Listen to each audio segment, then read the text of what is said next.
Hello everybody, welcome back. Today as well we have got to another video. In this video I'll show you how we can unfollow everyone on Instagram at once. But before that, please do make sure to like our video, subscribe our channel, and yes, without any further delay, let's get started. For that, what you're gonna do is you're simply gonna go ahead and go to your Instagram. Now Instagram does not have a unfollow all option, because if you do that then it will put your account in a risk of being restricted or limited.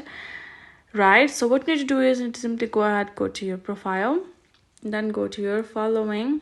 Then you will find most shown in feed and least interacted with. Tap on least interacted with and you will find the accounts that you do not interact with. Right, all you have to do is you can simply go ahead and unfollow them like that. You can just go ahead and follow them right that you can go ahead, list it out, and make sure that you do it a little breaks, because if you constantly do one particular activity, that activity will be limited for a while and you might have a glitch.